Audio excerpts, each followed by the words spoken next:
this should be illegal.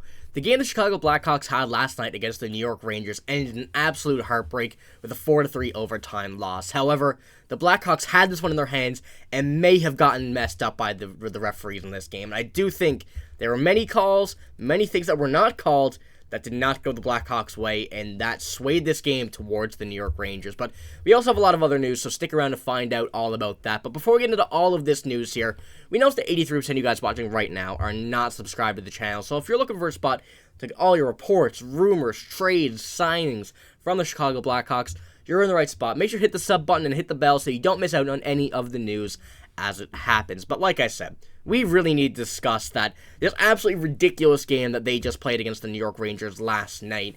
Now, in my mind, the Blackhawks got screwed over by the referees. And I don't normally say this. I'm not a hater of the referees, and I don't normally say that the referees swayed the game in the other direction. However, I really do think in this game that they did. This game had no help from the referees at all, as it should be. They should be a very neutral game from both sides.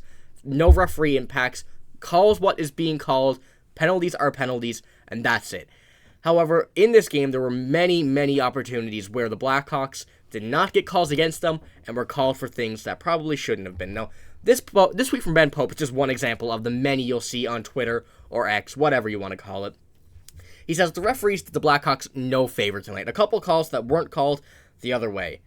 And this is exactly what it is. This is exactly what this game was labeled as, in my mind. And many calls, one in particular that was not called, that absolutely swayed this game towards the New York Rangers' direction. And that would be the overtime where Jason Dickinson, where I'm going to say he was tripped up. Now, I've seen many people say that he tried to jump around the defender and he slipped on the hit. And it was like a hip check. However, I really do think that this was certainly a tripping penalty on Jason Dickinson. There was not really any intent to play the puck from the defender. Jason Dickinson ended up hitting the ice, couldn't get back, and a goal came off of it on a 4-3 heartbreaking loss, like I said. I do think that was the game changer. That was obviously the point where that would have been a penalty, that would have been a power play to the Chicago Blackhawks. Now, I'm not saying the Blackhawks would have scored on this power play. We know how much they've struggled on this power play for a long time. But that could have been, it would have been a 4-on-3, would have been a momentum shifter for the Blackhawks, and you maybe could have got a win against one of the best teams in the New York Rangers, who also played a very good game here last night. I'm not going to take that away from them. That would have just been a huge morale boost for the Blackhawks, in my mind, if they had won that game against one of the top teams in the league. And that's why I think that the Blackhawks do need to win those close games against the good teams. Obviously, we want them to lose for the time being. We want them to get as bad as they can to get that first overall pick, take Macklin Celebrini. Now, obviously, you don't want to beat teams that are like down below with you. You don't want to beat the San Jose Sharks. You want to lose against them, make that differential even higher. But a win against the New York Rangers, I don't think that will be too much of a change, but the morale boost, like I said, would be absolutely magnificent from that. Having a team have a hard-fought game, players standing on their heads, Petr Mrazek being that one in my mind, Alex Vlasic getting a goal. The confidence from this team would have just gone up, is what you want to see. That's not going to impact their game going into the future, or not at all. But that would have just been a good morale boost from this team if they had to make that happen. But, once again here, this is from Charlie Romilio. This is 10 observations, the usual we do for post games. The Blackhawks committed 3 penalties in the first period. They were also penalized just a minute and 23 into the second period. Those disruptions prevented the Blackhawks from getting any sort of momentum offensively. If those penalties had not been called, if those penalties were not, if they were spread out, if they were called correctly, and I'm not saying they all were, but if this had been exactly as the game should have been, the Blackhawks may have won this game in regulation. You never know. Obviously, the New York Rangers are a very good team. They could easily have came back, could easily have, come out of that penalty kill, gotten 2 or 3, and the game would have been out of hand. But, it's just the thought of having this game swayed by the referees. Not a fan of it, but, that's the past. We move on from that. Obviously, a loss is a loss, which isn't bad for the Blackhawks at this point, but it's something that, it just does hurt to see playing such a good game and ended up losing it like that. It does just suck. But we're going to move on from that because obviously the Blackhawks, it's one step closer to Macklin Celebrini is what we're looking for. But we also have a crucial line change that we've seen in this game, and one that has been in the books for a long time, one that Noah has been saying he wants to see for a long time as well. That was Tayler Raddysh. He was moved to the third line from the first line where he had been playing for a few weeks. I thought he was much more noticeable in this game, especially on the penalty kill, but nothing to show for it on the score sheet. He's on pace for only 8 goals and 18 points after having 20 goals on 37 points last season. Now, this is, that's from 10 observations from Charlie Roumeliotis. After every game, you post that. Very good look if you want to get some in-depth analysis on this team, but I think this is a move that had to happen. Tayler Raddysh was not helping this first line at all, having a very down season, as you've seen just then, from his stats and what he's on pace for compared to last season. And, maybe he was much more noticeable in this game. Maybe that's the right spot for him. Maybe he needs to be on the third line. Maybe you need to pair him up with some different people, because obviously the first line was not working. Now, Tayler Raddysh does have the skills to be able to be on the first line of this team.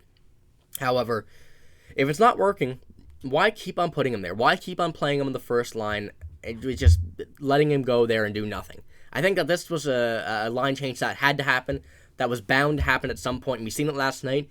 He looked better than he had for many other games this season, so I say we stick with this right now.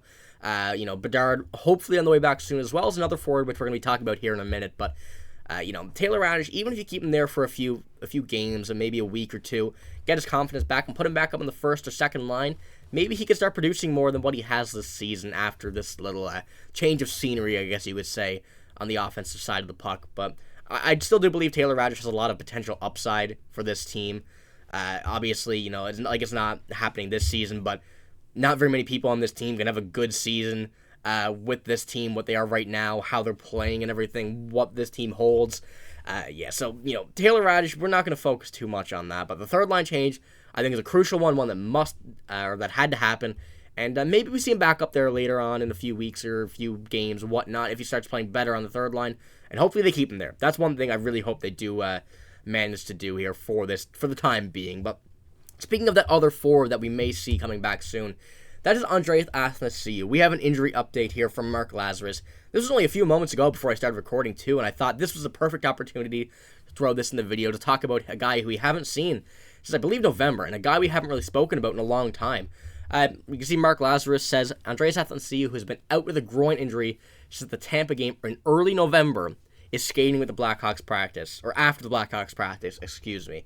This is a very good sign for, Andreas Athanasiou, who is kind of hiding for since early November. We haven't heard much at all from him. We've been getting updates from everybody else who was injured, but not really him. We've seen that he suffered a setback a little while ago. That was from, I don't even know, a month ago from Charlie Roumeliotis. He said that, but there's a good sign that he's coming back. It's a very good sign that he's being healthy. I think that this is a very big helper if he does come back as soon as possible for Lukas Reichel. I think that it'll just be a much better scenario for everybody on this team, having a guy like Andreas Athanasiou, a guy who's been proven that he can move the puck well and he's a great player, that this will help out this lineup when he does return. Now, we're getting closer to a lot of injury returns, which is exciting, and I'm just curious to see how much longer it will take, how much longer he will be out. He's only starting to skate after practice today, so I still think there's a lot of time left that he will be before he comes back, but I still think it's going to be a very big opportunity when he does, and hopefully it's sooner than later. But I really want to know what you guys think about this game last night against the Rangers, about the penalties and the refereeing. It's kind of on my mind a lot since this game happened. It just really bugs me, but I want to know what you guys think. But that's all I got. Thank you for watching. If you haven't already, hit the sub button. Make sure to hit the sub button and the bell as well if you want to get all your news as it happens from the Blackhawks here on this channel. Post daily content just about. The last few days we've been struggling a bit, a lot of school and work to do, but that's part of life, that it happens, but the Blackhawks are still the main focus here, so make sure to hit that sub button. But thank you for watching, hope you have a great day, see you later.